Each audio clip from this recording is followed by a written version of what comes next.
Pelatih asal Belanda Patrick Kluivert resmi menggantikan pelatih timnas Indonesia Shin Tae-yong meski banyak dinamika dan pertentangan. Ketua Umum PSSI Erick Thohir mengatakan pergantian ini dilakukan agar timnas semakin lebih baik. Erick juga berharap tidak ada hidden agenda memecah pemain lokal dan diaspora.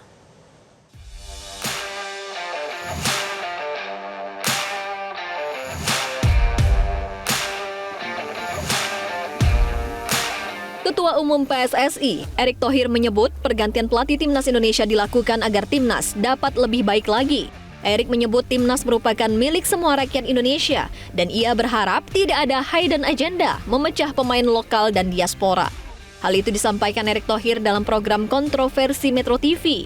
Erick Thohir menyebut timnas Indonesia merupakan milik seluruh rakyat Indonesia dan bukan milik individu tertentu. Erick berharap tidak ada hidden agenda atau agenda tersembunyi untuk memecah pemain lokal dan pemain diaspora. Saat ditanya, sudah ada agenda terkait hal tersebut, Erick Thohir enggan menjawab. Erick menegaskan timnas Indonesia adalah milik kita bersama. Ada komen balasan dari Coach Shin Tae-yong ketika Coach Nova mengucapkan terima kasih kepada Coach Shin Tae-yong. Kemudian ada balasan yang menjadi headline di pemberitaan. Kata-kata Coach Shin Tae-yong adalah jaga pemain lokal kita. Itu disampaikan kepada Coach Nova. Benar, setuju. Ya. Semoga nggak ada hidden agenda memecah pemain lokal dan pemain diaspora. Apakah Saya nggak tahu. itu sudah muncul, Pak? Saya nggak tahu. Upaya-upaya memecah Saya nggak lagi. tahu. Ya kan. Pak Erick Thohir, apa yang mau disampaikan? Yang pasti tim nasional kita milik kita. Ya. Ya, jangan mau kita dipecah-pecah, apalagi ya diatur-atur asing. Ini kita bangsa kita kok. Nah. Ya, kita harus punya ini sendiri lah. Gitu. Iya. Ya. Patrick Kluivert resmi ditunjuk PSSI sebagai pelatih baru timnas Indonesia menggantikan Shin Tae-yong. Dilansir dari laman resmi PSSI, pelatih asal Belanda tersebut dikontrak 2 tahun dari 2025 hingga 2027 dengan opsi perpanjangan kontrak. Saat melatih skuad Garuda, Kluivert akan dibantu asisten pelatih dari Belanda seperti Alex Pastoor dan Denny Lanzat. Selain itu, akan ada 2 pelatih lokal Indonesia yang menjadi asisten pelatih. Debut Kluivert akan dimulai saat Indonesia menghadapi Australia di Sydney Football Stadium pada 20 Maret dan Bahrain di Stadion Gelora Bung Karno, Jakarta 25 Maret mendatang. Dalam pertandingan lanjutan ronde ketiga kualifikasi Piala Dunia 2026 Grup C Zona Asia. Tim Liputan Metro TV. Untuk membahasnya lebih lanjut mengenai mampukah Patrick Kluivert membawa terbang lebih tinggi timnas Garuda di kancah sepak bola dunia, telah bergabung bersama kami pengamat sepak bola Anton Sanjoyo atau Bung Joy. Selamat sore Bung Joy. Selamat sore Fitri. Bung Joy, menurut Anda apakah Kluivert ini sejauh ini sudah memenuhi kriteria sebagai pelatih timnas? Kalau menurut ukuran PSSI, kan Kluivert tidak sendiri. Kluivert bersama Alex Pastoor dan Denny Lanzat. Jadi satu paket. Itu yang disuarakan oleh Erick Thohir. Dan saya sepakat ya, karena memang bagaimanapun kalau dilihat dari CV-nya, kan memang kalau CV seorang diri Patrick Kluivert kan memang tidak terlalu meyakinkan dalam konteks dia hanya melatih juga sebentar-sebentar, Curaçao terakhir melatih tim kecil di Turki gitu ya. Jadi memang kurang meyakinkan untuk konteksnya membawa Indonesia ke Piala Dunia 2026. Tapi bersama dengan Pastoor yang saya kira dia salah satu pemikir, salah satu profesor sepak bola di Belanda dan itu diakui luas di Eropa. Bersama juga Lanzat yang merupakan sahabat karib dari Kluivert, rasanya sih tim ini cukup solid ya. Di luar semua kontroversinya, di luar semua advantage-nya, saya kira untuk membawa Indonesia ke Piala Dunia 2026, apakah itu langsung atau kalau saya sendiri lebih memilih, bukan memilih ya, tapi lebih secara logika Indonesia bisa masuk ke Piala Dunia lewat putaran keempat, gitu ya. Logikanya saja dan hitung-hitungan di atas kertas. Tapi kalau Anda tanya Patrick Kluivert solid atau tidak sebagai tim, dia solid. Jadi harusnya sih Indonesia cukup percaya diri ya. Shin Tae-yong sudah pergi meninggalkan fondasi yang bagus, sangat bagus, diteruskan oleh Kluivert dengan beberapa keuntungan juga, tapi juga ada struggle di awal pasti. Harusnya sih kedepannya smooth ya, nggak ada persoalan lagi karena semuanya udah clear, udah jelas. Harus melupakan masa lalu. Shin Tae-yong sudah goodbye dengan ucapan terima kasih. Sekarang harus dilanjutkan oleh Kluivert harus didukung oleh semua pihak. Kalau enggak ya mimpi Indonesia untuk ke Piala Dunia akan sirna begitu saja. Baik, Bung Joy, mengenai Piala Dunia sendiri, apakah lolos Piala Dunia ini target yang terlalu tinggi atau realistis bagi seorang Clifford? Gini, kalau melihat dari perjalanan pertama, kan Indonesia ada di grup yang sangat berat kan, harus diakui itu. Bersama Jepang, Saudi Arabia, Australia, itu grup yang paling berat. Mau bilang apapun dari sisi ranking, dari sisi pot, dari sisi undian, semuanya memang paling berat. Tapi dengan hasil-hasil yang cukup positif, menahan Arab Saudi, menahan Australia, meskipun kalah dari Jepang, kalah dari Cina, tapi menang lawan Saudi Arabia, saya kira peluangnya menjadi sangat terbuka. Memang ujian terberat bagi Kluivert adalah satu, mepetnya waktu.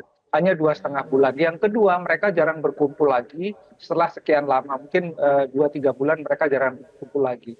Dan sebagian besar pemain diaspora itu baru datang kalau Anda tadi di wacana awal hanya seminggu mereka berkumpul. Pemain diaspora itu paling cuma 4 hari. Karena pada weekend terakhir sebelum FIFA Matchday, itu mereka masih tanding di negara masing-masing, terutama di Belanda ya. Jadi ada yang masih tanding Sabtu, ada yang tanding Minggu, mereka baru terbang Senin. Baru sampai mungkin ya Senin malam atau Selasa pagi. Jadi mereka harus tanding biasanya pada hari Kamis atau pada hari Jumat atau pada hari Rabu. Jadi mereka berkumpul itu kalau untuk pemain diaspora itu paling bersih hanya 3 hari, bukan 1 minggu. Itu yang paling berat bagi tim yang ada sekarang. Dan itu dialami oleh semuanya. Jadi sebetulnya nggak perlu khawatir, memang ada challenge tapi tidak terlalu khawatir. Oleh sebab itu bagi Kluivert memang ini sangat berat karena pertandingan pertama dia adalah melawan Australia langganan Piala Dunia, dia sudah kembali ikut Piala Dunia dan pertandingannya di Sydney. Ini yang sangat berat karena di waktu tanding di Jakarta pun Indonesia hanya bisa 1-1, itu pun perjuangannya sangat berat. Dan Australia tidak mau kehilangan poin lagi karena dia pasti akan dituntut habis-habisan juga oleh masyarakatnya, seperti juga masyarakat Indonesia untuk lolos kembali ke Piala Dunia. Sementara Jepang sudah agak santai ya, mungkin dia setengah kaki sudah di Piala Dunia gitu. Tapi direct kompetitor Indonesia bukan hanya Australia, masih ada Bahrain, masih ada Saudi Arabia, masih ada Cina, gitu loh. Jadi rasanya sih memang ini akan habis-habisan sampai 4 pertandingan terakhir. Tapi ujian Kluivert memang pada pertandingan pertama melawan Australia, kemudian pertandingan kedua melawan Bahrain, pertandingan home. Saya yakin sih kalau pertandingan lawan Bahrain Indonesia menang. Karena Bahrain tidak sebagus yang kita pikirkan lah, dan mereka sebetulnya juga dalam kondisi slope-nya lagi turun. Oke, Bung Joy, tapi apakah Anda melihat kemungkinan Kluivert untuk merombak total formasi timnas atau tidak? Gini, yang masih saya tunggu sebetulnya begini. Kan Sintayong ini kental dengan formasi 3 back. Formasi 3-4-2-1 atau formasi 3 back, 3 center back. Sementara dugaan saya Kluivert dan Pastoor terutama itu sangat fanatik dengan formasi 4 back, sejajar back 4 sejajar itu memang dari sisi filosofi agak berbeda gitu ya. Nah, ini yang saya tunggu, apakah masih akan pakai 3-4-2-1 atau akan pakai 4-3-3.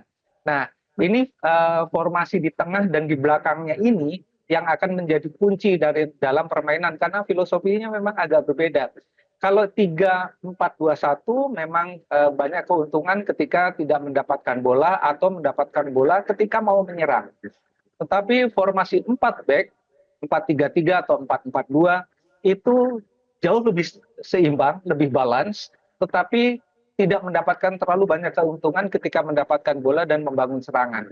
Nah, ini yang masih saya tunggu, apakah Kluivert akan menjalankan 3-4-2-1 atau dia akan pakai formasi yang biasa dipakai di total football, walaupun total football juga sudah tidak terlalu banyak dipakai juga di Belanda menurut Coach Iwan Setiawan, tapi tetap formasi 4 back sejajar ini yang masih banyak dipakai di divisi utama Belanda. Jadi apakah Pastoor dan Kluivert akan menerapkan 4 back atau 3 back? Saya masih nunggu nih, masih tunggu dengan sangat penasaran mana yang, karena kalau 4 back dengan 3 back akan ada perubahan total dalam formasi di tengah. Kalau di depan mungkin bisa 2-1 atau 3 atau bisa 2-1 atau 5 di tengah, kemudian hanya ada 1 di depan, ya, tergantung siapa yang akan dihadapi. Tapi yang paling menarik adalah menunggu apakah dengan 3 center back, apakah dengan 4 back sejajar. Saya sangat penasaran. Baik, Bung Jo, ini semakin menarik pembahasan kita, tapi kita harus tahan dulu karena kita akan jeda berikut terlebih dahulu.